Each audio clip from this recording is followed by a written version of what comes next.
si vous avez suivi mes explications, vous ne devriez pas poser cette question. Parce que nous avons bien expliqué que Kinshasa Zéro Trou, c'est une ambition. C'est une ambition du gouvernement de s'attaquer de manière progressive à la problématique des embouteillages.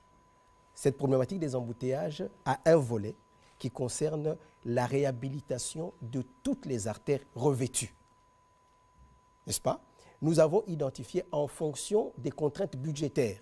Le budget qui nous était alloué, je l'ai précisé, c'était à peu près 32 millions de dollars dans la première phase.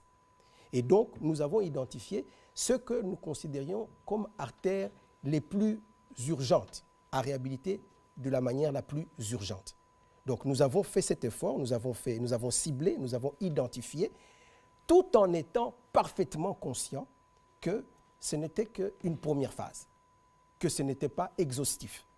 Donc, c'est pourquoi je disais tout à l'heure que tant qu'il y aura des trous, Kinshasa Zéro Trou va se poursuivre. Et j'ai même annoncé la phase 2 de Kinshasa Zéro Trou qui va maintenant intégrer des artères qui n'étaient bien sûr pas dans la première phase. Donc, la conception, c'est un défi que le gouvernement s'est lancé en disant « Nous voulons atteindre zéro trou à Kinshasa. C'est notre capitale, c'est le miroir de notre pays, donc il faut que nous arrivions à ce que toutes les artères soient dans un état de praticabilité impeccable. » Donc, c'est une ambition. Je pense qu'on se comprend. Alors, est-ce que nous avons la cartographie de Kinshasa? Bien sûr.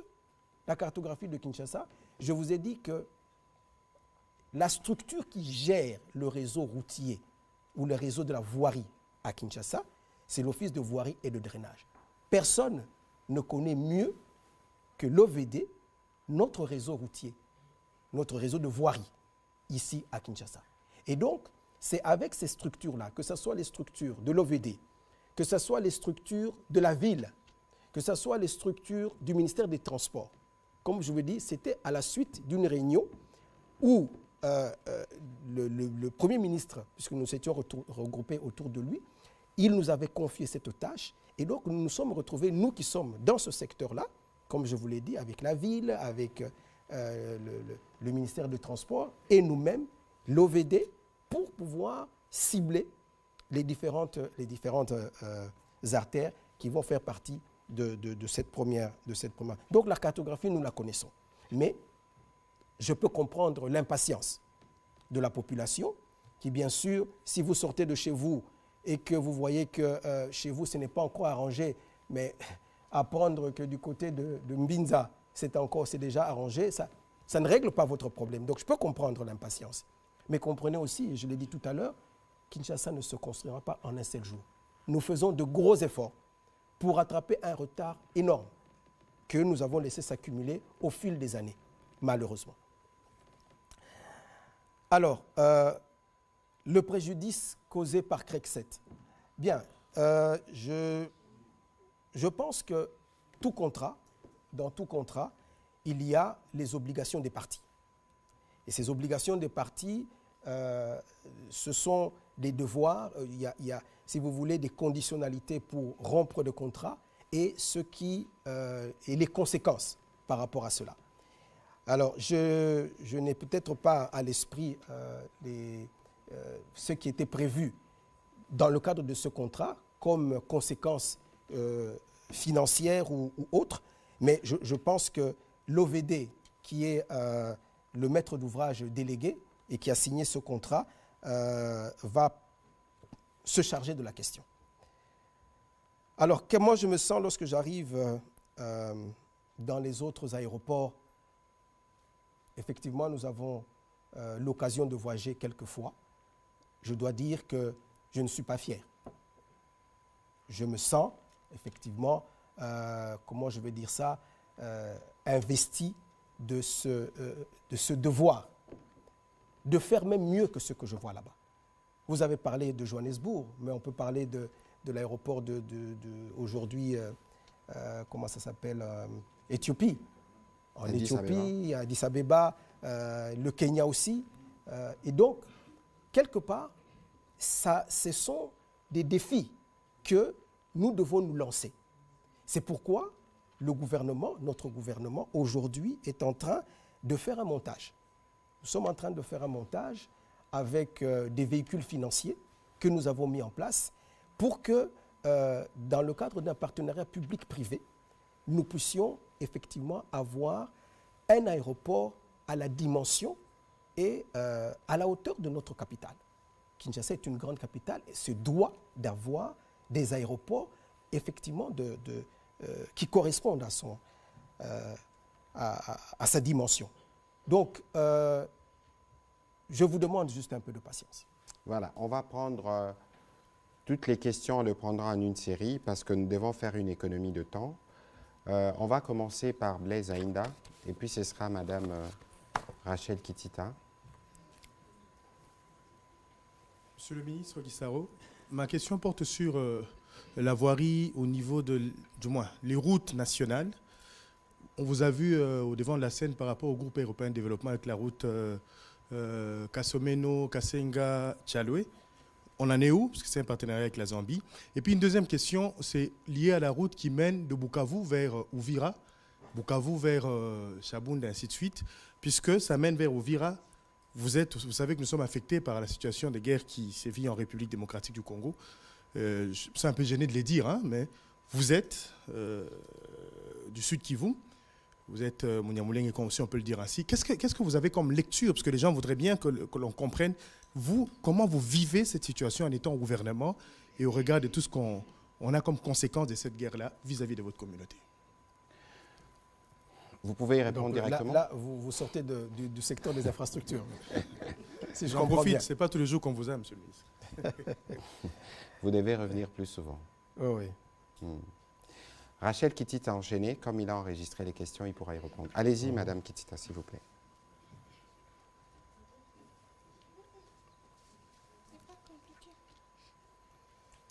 Merci beaucoup, Monsieur le ministre, pour la parole.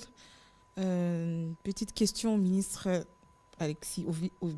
d'État, Alexis Guissaro. Monsieur le ministre, le projet désenclavement de Kanluka, projet Zéro Trou à Kinshasa, première, deuxième phase, est-ce que vous pouvez nous donner l'estimation en termes de budget? Qu'est-ce que ça représente en termes de financement? Vous parlez des constructions anarchiques. Zéro Trou, oui, voilà. Désenclavement de Kanluka, mais également Kinshasa Zéro Trou, phase 1 et la deuxième phase. Les constructions anarchiques à Kinshasa, vous en parlez, on a l'impression que vous vous plaignez, alors que l'État ne se plaint pas. Monsieur le ministre, qui délivre les certificats d'enregistrement quand les citoyens vont acheter? Qui donne l'autorisation de bâtir? Pourquoi les sanctions en amont ne viennent pas? Ça veut dire que l'État a démissionné de ses fonctions en République démocratique du Congo et particulièrement à Kinshasa parce que c'est tout le monde qui achète n'importe où et qui construit. Vous avez parlé de la baie d'Engaliema. Ce n'est pas un fonctionnaire de l'État qui gagne 600 000 francs à la fin du mois qui peut se taper le luxe d'acheter sur la baie d'Engaliema. Ce sont des hauts gradés dans l'armée, dans la police et même des politiciens. On a vu des députés nationaux construire sur la baie d'Engaliema. Ça veut dire que vous-même, vous ne faites pas respecter les lois de la République démocratique du Congo. Quelles sont les sanctions finalement? Est-ce que les sanctions viendront par rapport à ceux qui ont la charge de faire appliquer la loi en cette matière? Et puis je vais terminer par les inondations à Kinshasa. Les inondations, oui, on en parle, mais c'est quoi la politique que vous avez? Quelle est la solution idéale pour éviter les inondations dans la capitale? Merci. Ou une solution alternative? Merci, on va prendre les deux dernières questions. On prend la question de mon ami des 10e rue et une question en lingala pour terminer. Il faut donner le temps au ministre de répondre. Il ne faut pas nous habituer à retarder le journal, la RTNC, s'il vous plaît. Merci beaucoup. Ma question s'adresse au ministre des ITPR. Je voulais quand même savoir, parce que vous avez parlé de la route nationale numéro 1, où en est-on avec les travaux entre les tronçons de Mbujimai-Kananga et Mbujimai-Mweneditu? Où en est-on avec les travaux? Merci.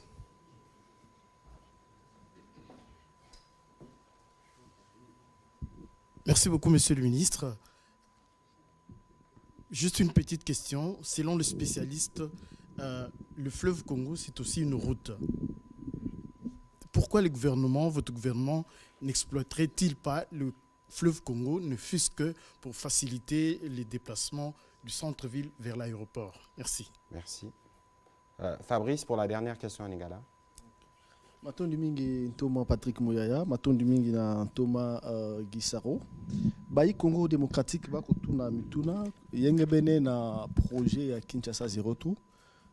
Tomona kibino ko inaugurer pont au botongaki na Lemba au Bokaboni ya Lemba na commune ya Matete. Nzokande na zando ya Matete nzela o ekomema kino na Banunu. Eza ya kobeba makasi, ça fait 2 ans.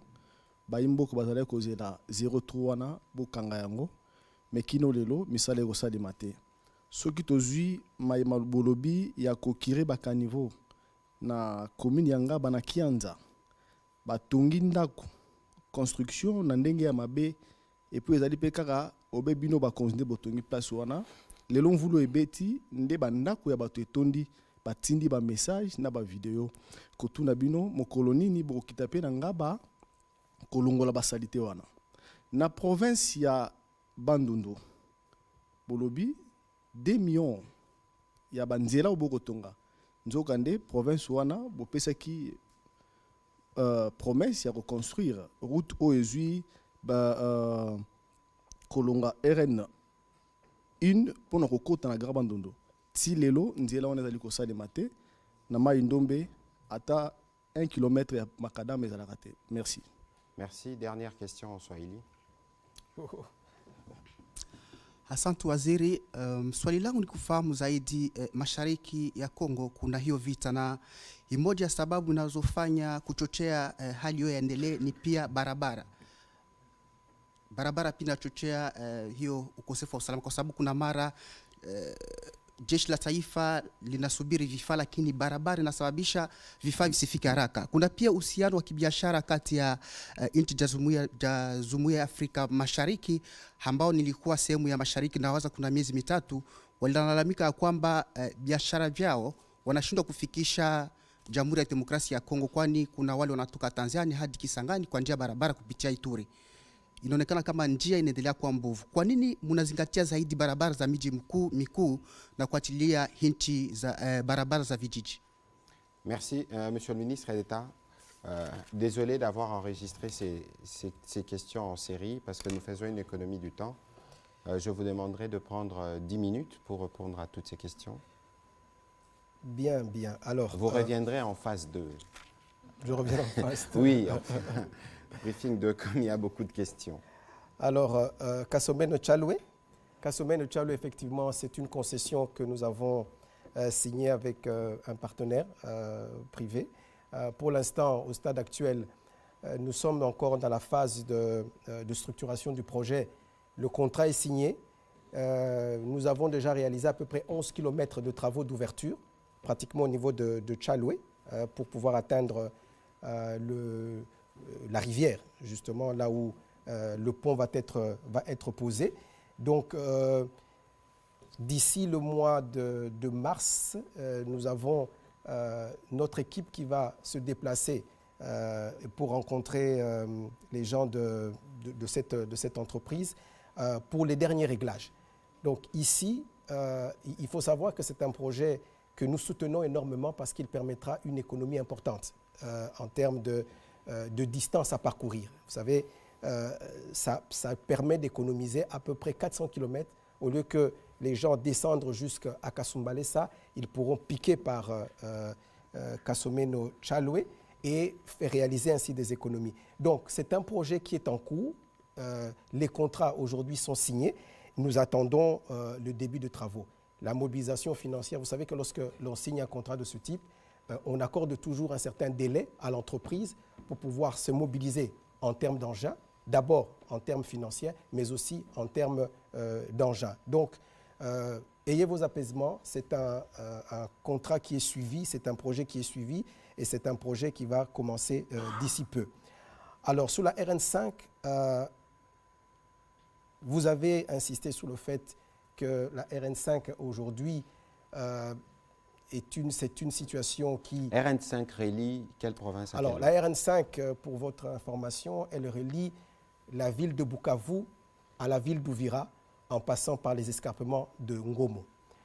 Malheureusement, au jour d'aujourd'hui, ce passage au niveau des escarpements pose de sérieux problèmes, surtout en temps de pluie. Alors, nos populations sont obligées de passer par le Rwanda pour pouvoir atteindre Bukavu. C'est une situation qui préoccupe le gouvernement au plus haut point. C'est une question, je l'ai toujours dit, un problème d'honneur et de souveraineté. Aujourd'hui, nous avons de très sérieux problèmes avec le Rwanda, qui, comme vous savez, agresse nos pays au travers du M23. Donc, nous devons avoir des lignes qui soient, ou des routes qui soient, ou qui empruntent uniquement notre voie nationale. Et donc, nous avons positionné aujourd'hui, dans le cadre du programme Sino-Congolais, nous avons positionné cette route. C'est à peu près 40 km qu'il faut réhabiliter. 5 km ont déjà été réhabilités de Bukavu à Nyangezi. Il reste maintenant les 35 km qui permettront d'atteindre Kamanyola à partir de Nyangezi. Donc, c'est vraiment une priorité pour nous au niveau du gouvernement.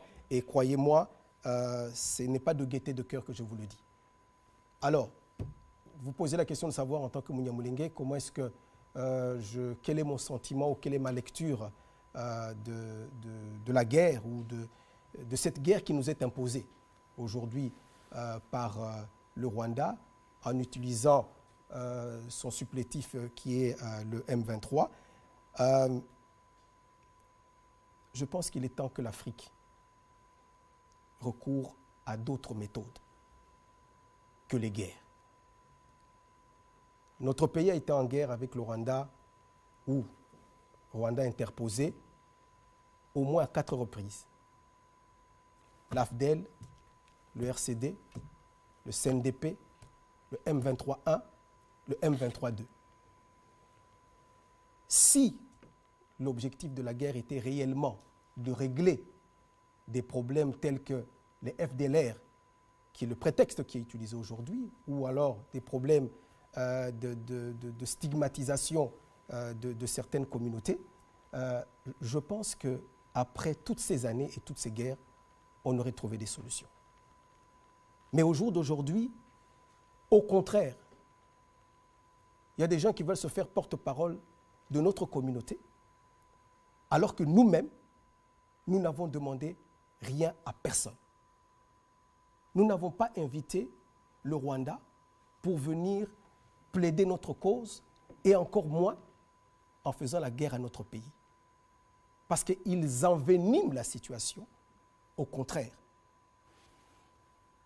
Et nous pensons, nous, qu'on doit laisser aux Congolais, entre eux, régler leurs problèmes. Le Congo ne se transporte pas dans les autres pays, même s'il y a une partie de sa communauté qui vit dans un autre pays, pour régler les problèmes de ces communautés-là. Donc aujourd'hui, en tant que Munyamulenge, en tant que Tutsi congolais, je considère que nous avons aujourd'hui un leadership au niveau du pays qui est un leadership responsable et qui peut donner à chaque Congolais sa place. S'il y a des extrémistes dans notre pays qui stigmatisent certaines communautés, eh bien que les lois de notre pays s'en occupent.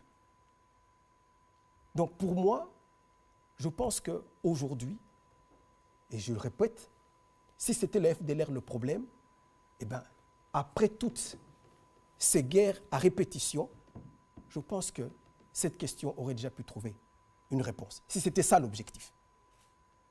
Mais aujourd'hui, on ramène la guerre en prenant cela comme prétexte. Je pense que tout le monde voit clair dans le jeu. N'est-ce pas? Donc, je ne me réjouis pas, parce qu'au contraire, au lieu qu'on cherche des solutions aux problèmes s'ils existent, on les empire et on monte les Congolais entre eux. Je ne mange pas de ce pain-là. Ce serait bien, Monsieur le ministre d'État, au regard de l'importance de la question, que vous le résumez en lingala pour que le message puisse être clairement compris. Merci. Tikana lo baona lingala. Oba ndeko bayo kangai malamu. Na lo biboy. nga naza Munyamulenge. Et je suis fier de l'être. Nakosengaka jamais Nzambe abotanga ndenge mususu po ndenge Nzambe asala ngai ayebi po nani. Alors, natikala kosenga te ou bien Munyamulenge moko atikala kosenga te na mboka fulani, na mboka Rwanda, aya awa pona ko régler ba. Jamais Munyamulenge moko asala démarche wana. Bien au contraire. Ba guerre kili oyo eleki oyo Rwanda eza kosala biso par ba mouvement interposé. Soki yango ndezalaki solution. Ndelelo, je crois que Bitumengo za susuto, mais au contraire. Et loko baza kosala kaka baza ko créer division lisusu makasi. Soki solution na bango ezaki pona ke oyo kolukila biso soi-disant kimia. Mais au contraire, toujours komona que baza ko créer lisusu division parmi ba communauté ya mboka. Et biso en tant que communauté, ezala ba tutsi, ezala ba namulenge et ba nyamulenge, tozana besoin ya bitumba te. Tozana pour ça que mboka na biso to vivre na kimia. Toza na gouvernement, toza na tata mokonzi ya mboka oyo aza ko prendre en charge ba question wana. Lelo lobby awa toloba ya solo. Il est vrai que nakati ya mboka na biso ba extrémiste pe bazali. Ba sepelaka peut-être na elongi na ngate zolo na nga ba mona mwa mulai koleka ba sepeli na ngote. Nzambe mutakelanga bongo. Alors, ba extrémiste wana la seule réponse ya kopesa bango ezali au travers ya loi. Ba o baza ko meka le lobby amoni muninga na nzela alingi ko salema be, c'est la loi qui doit s'occuper de lui. Nous l'avons vu ici à Kinshasa, il y a eu des tentatives. Tata mokonzi mboka telemaki, gouvernement est telemi. Je me souviens ministre Muyaya alekaki awa pona koyebisa bi oyo nyosa ko meka kolandela mutu pona elongi na ye, pona faciès na ye, mutu wana il va subir la rigueur de la loi. Voilà comment on résout le problème. Mais comme même la biso bituma na kati mboka soit disant que toza ko salisa une communauté donnée, au contraire bozo le biso de ba problème. Bozo le biso de ba problème. Na bande ko na biso. Il faut que ça soit clair. Voilà, merci beaucoup, monsieur alors, le ministre. Bon, j'ai encore le temps de... Non, mais allez-y, on a peut-être 4-5 minutes. De toute façon, il y aura un match retour où on posera des questions. C'est pour la première fois d'ailleurs. C'est la preuve que la question des infrastructures est une question éminemment importante sur laquelle nous reviendrons dès que votre disponibilité le permettra. Peut-être très rapidement, construction anarchique, nous nous plaignons, Madame Kissita. Non, j'ai fait un constat, madame. Un constat que n'importe qui peut faire. N'est-ce pas? Ça ne veut pas dire que le gouvernement a renoncé à ses responsabilités. Je pense que vous suivez ces derniers temps les démolitions qui sont en train d'être faites. Vous le suivez ici dans la ville. La responsabilité, effectivement, de la destruction de ces constructions anarchiques revient à la province de Kinshasa, la ville-province de Kinshasa. Et ils ont pris la question à bras-le-corps. Aujourd'hui, il y a des gens qui se plaignent. Moi, j'ai vu à la télévision, même des anciens politiques venir se plaindre. Voilà, j'ai des documents, j'ai ceci, ainsi de suite. Voici ce que... Non, il arrive un moment où il faut que l'État prenne ses responsabilités. Et nous sommes entrés dans cette phase-là parce que de manière très claire, avec des mots très clairs, le chef de l'État, président de la République, a instruit que tous les ministres qui sont dans ce secteur, qu'ils soient de l'intérieur, qu'ils soient de l'urbanisme, qu'ils soient des affaires foncières, que s'il faut passer par des destructions de ceux qui construisent sur des zones non édificantes, eh bien, qu'on passe par là. Et la police nationale sera mise à contribution pour cela. Donc, on ne se plaint pas, madame. Il y a une volonté politique de pouvoir résoudre ce problème-là. Et croyez-moi, qui date depuis bien longtemps, bien des décennies avant notre arrivée. Bien avant. Mais c'est aujourd'hui que cette volonté politique s'exprime et qu'on voit effectivement des actions coup de poing pour pouvoir régler ces questions-là. Et nous allons continuer ainsi. Tous ceux qui ont construit sous les emprises des routes, ceux qui construisent sous les collecteurs, progressivement, l'État prendra ses responsabilités, avec des sanctions, bien sûr. Alors, inondation, quelle politique? Inondation, la question de l'inondation et la question des érosions sont des questions qui sont plus ou moins un peu sœurs, si je puis m'exprimer de la sorte. Les inondations, je l'ai dit tout à l'heure, essentiellement, d'abord, ce sont des phénomènes climatiques, bouleversements climatiques, aujourd'hui. C'est des problèmes sur la mauvaise utilisation de nos réseaux de drainage. C'est ce qui entraîne ces inondations. Et la construction à des endroits, malheureusement, non autorisés. Alors, aujourd'hui, le gouvernement a pris à corps cette question. La solution idéale, c'est que nous puissions construire un nouveau réseau de drainage au niveau de Kinshasa. C'est-à-dire qu'il faut réétudier tout notre système. Parce que je vous l'ai dit tout à l'heure, 400 000 habitants, lorsqu'on construit la ville, aujourd'hui nous sommes à 15 millions. Donc, tout le réseau qui est actuel n'est plus adapté. C'est comme ça que le gouvernement, au travers de notre ministère, aujourd'hui nous avons commandé une étude au niveau de l'Agence congolaise des grands travaux, qui les a d'ailleurs rendus il y a au moins une semaine. Ils ont fait le cahier de charge en faisant recours à toutes les structures qui sont aujourd'hui concernées par la question, que ce soit l'OVD, que ce soit le secrétaire général du ministère, que ce soit le ministère de Transport, la cellule infrastructure. Tout cela se sont mis ensemble. Ils ont aujourd'hui produit un cahier de charge. Ce cahier de charge va être... on va faire des appels d'offres pour pouvoir trouver un consultant qui va mener des études, mais des études précises, pour que demain nous ayons une solution idéale. Il y a des pays qui sont dans une situation pire que la nôtre, mais qui ont pris des dispositions. Le Japon aujourd'hui, c'est une île qui est sujette à ces questions-là, mais ils ont trouvé des solutions. Ça veut dire que c'est possible. Mais pour cela, ça demande que nous puissions mener des études approfondies sur la question. Et donc, c'est ça la solution. Il y a bien sûr des solutions intermédiaires que nous pouvons faire, mais là, le temps nous manque pour pouvoir développer tout cela. Alors, Mbujimaï Kananga, Mbujimaï Moneditu. Si vous avez suivi l'actualité pour Mbujimaï Moneditu, je me suis rendu récemment dans cet espace pour pouvoir lancer les travaux de la deuxième phase. Parce que nous avions fait une première phase sur cette route. Maintenant, il était question de poursuivre la deuxième phase. Ce que nous avons fait, je crois que vous avez suivi l'actualité.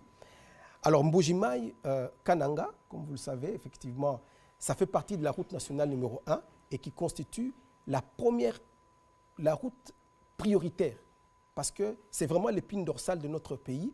Elle traverse 11 provinces de notre pays. Donc, c'est bien pour cela qu'on appelle la route nationale numéro 1. Au jour d'aujourd'hui, pour ce qui concerne le tronçon entre Mbujimaï et Kananga, nous allons mutualiser les financements entre pas deux entreprises, mais disons deux sources de financement. Nous allons les mutualiser. Nous avons la Banque africaine de développement qui est intéressée et qui a même déjà validé ce financement au niveau de son conseil d'administration. Très bientôt, nous allons passer à la phase de passation des marchés et qui va faire les travaux entre Kananga et Kabeakamwanga. Et la phase entre Kabeakamwanga jusqu'à Mbujimaï sera faite par l'entreprise Samcrit, qui est une entreprise qui a gagné ce marché-là. Et à terme, donc, on pourra voir cette route faite. Donc c'est ça le montage qui a été arrêté pour ce qui concerne Mbujimaï Kananga. La dernière question, Swahili. Il y a encore une autre? Il a parlé non, il y en a même plusieurs autres. Bon, vous avez 5 minutes pour terminer. Alors, Fleuve Congo, boulevard naturel. Vous avez parfaitement raison. Boulevard naturel, ce n'est pas simplement entre Kinshasa, du moins la Gombe et et l'aéroport. En réalité, c'est vraiment le meilleur moyen de transport, la meilleure route, la route la moins chère, je devrais dire. Parce que tout ce qui est infrastructure routière coûte assez cher. Nous avons là un boulevard naturel qui devrait être exploité, effectivement. Alors, il y a des projets aujourd'hui au niveau du ministère des Transports. Là, vous entrez dans le secteur d'un collègue. Je sais qu'ils sont en train aujourd'hui de réfléchir sur la mise à disposition de navettes. Je pense que ça va être fait par ferry, hein, par des ferries, pour que l'on puisse quitter la Gombe jusqu'au niveau de l'aéroport. Mais si vous voulez savoir, pas qu'au niveau du fleuve Congo, mais nous aussi, nous réfléchissons, parce que je crois que votre problème, c'est comment faire en sorte que nous puissions quitter la ville et atteindre l'aéroport le plus rapidement possible. Problème qui est un problème que nous connaissons tous. Aujourd'hui, je n'ai pas eu le temps d'en parler, mais nous avons lancé les travaux de Kulumba, de la route Kulumba, qui est la route qui quitte au niveau de Kingabwa et qui traverse jusqu'à atteindre Njili en passant par la partie de Kingabwa, disons la partie où il y a beaucoup de marécages. C'est à peu près, ça va s'étendre à peu près sur 5 km. On va construire un nouveau pont sur la rivière Njili d'à peu près 80 mètres. Aujourd'hui, le contrat est déjà signé. Donc, nous avons lancé les travaux. C'était au mois de décembre, je pense, qu'on a lancé les travaux. Oui, si vous avez suivi l'actualité. Donc, ça va être fait. Nous aurons des solutions tant de ce côté-là. Et même au niveau comment je dis, au niveau du boulevard Lumumba, nous allons faire une route dédiée. C'est-à-dire que nous allons faire avec des séparateurs, qu'une personne qui entre à partir de l'échangeur et qui pénètre sur la route dédiée ne pourra ressortir qu'au niveau de l'aéroport, pour pouvoir éviter toutes ces intersections qui ralentissent bien sûr les travaux. Donc c'est ce qui est envisagé et, sur la fluidité du trafic entre la ville et l'aéroport de Njili. Alors, curage des caniveaux sur Kianza. Bien, nous avons un programme aujourd'hui de curage. Pardon? Ezaki na Lingala? Ok.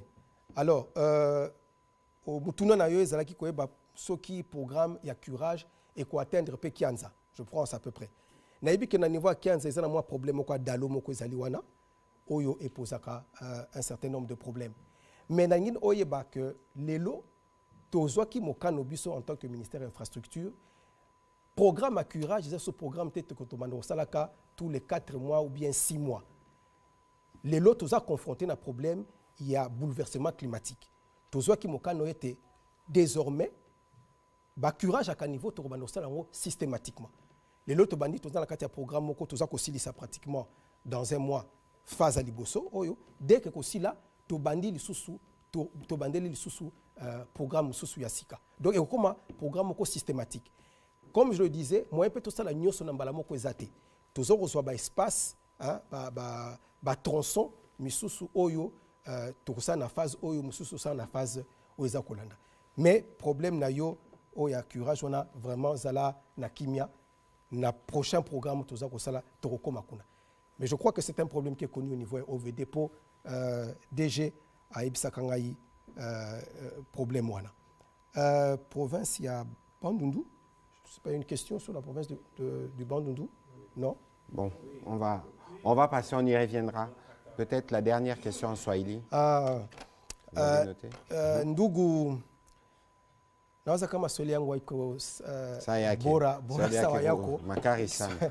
Swali yako iko mie nilikubalia hapa Kinshasa. Donc niko na Kiswahili yenyewe inachangia wana Lingala na Francais kidogo, donc mais tutapima kujibia mulugha ya Kiswahili. Nawaza kama kipande ya jibu yangu nilisema mkifaransa kuhusu problème ulisema ya RN5. Nawaza ulisema mbitwa RN5 eh? Ulisema bia RN5 nawaza. Sehemu mashariki kutoka Ituri huko naenda ngambo za Kisangani. Ituri Kisangani ou bien Beni Kisangani? Ituri Kisangani. Oui, Ituri Kisangani effectivement pale nawaza kama unayo kama ile njia wakati unafika ngambo za Irumu ile fasi kukingali ma problème ya sécurité. Ndio maana tukingali na shida kidogo ya kumaliza ile njia.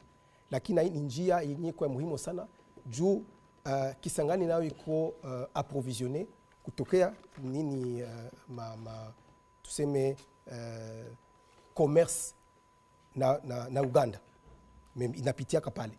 Leo watu bako wanapitia ngambo za Beni, wanatokea Kasindi banaingia Beni, banapita banaingilia pale juu kupanda Yulu, banapita ngambo za Nyanya, tout ça. Donc ile njia d'ailleurs gouverneur à province alituandikia juu ya kulomba kutuomba tumsaidie kumpatia franga kidogo juu ya kufanya ile kazi. Nawaza kama mukadre ya FONER, Fonds National d'Entretien Routier, tulimpatia franga kidogo. Sikumbuke tena le montant, mais je crois qu'il y a quelque chose comme à peu près 4 millions de dollars yenye tutapana juu ya ile kazi. Sikumbuke tena swali ya itakuwa ku deuxième phase. Deuxième phase. Retour. Sawa, on va terminer, monsieur le ministre, un petit mot pour conclure. Eh bien, écoutez, j'aurais souhaité prendre plus de temps avec vous. Les questions des infrastructures sont des questions, je pense, centrales pour tout pays qui se veut un pays qui se développe. Et bien souvent, je vais terminer par cette anecdote qui dit que là où la route passe, le développement suit. Donc, je crois que je serai très intéressé à revenir ici assez souvent, mais vous devez savoir que le gouvernement, et particulièrement la première autorité du pays, met un accent particulier sur ces questions d'infrastructure parce qu'il est au centre de notre développement. Même notre programme PDL 145 territoires, qui est un programme phare, ce programme ne peut s'accomplir véritablement que si il y a un programme d'accompagnement au niveau routier. Donc, nous y mettons les moyens, le gouvernement met les moyens, le ministère des Finances venait de nous doter d'un montant de budget d'à peu près 50 millions de dollars, ça a été annoncé en Conseil des ministres. Et donc, nous allons y aller progressivement. Il faut un budget beaucoup plus important que celui-là, mais des efforts importants sont consentis. Et donc, ayez, je dirais, confiance en votre gouvernement parce que nous sommes parfaitement conscients des préoccupations de notre population et que sans route, sans infrastructure, il sera difficile d'améliorer les conditions de notre population et d'améliorer ou bien de faire croître notre développement. Donc, je vous remercie pour votre attention. Voilà, mais parce que vous avez parlé d'un proverbe, je vais terminer avec une phrase que je répète souvent. Vous pouvez tout nous reprocher, mais vous ne pouvez pas nous reprocher notre volonté de faire différemment. Et je pense qu'aujourd'hui, c'était un bel exemple. Merci à vous de votre participation et au match retour dans les jours qui viennent. Merci.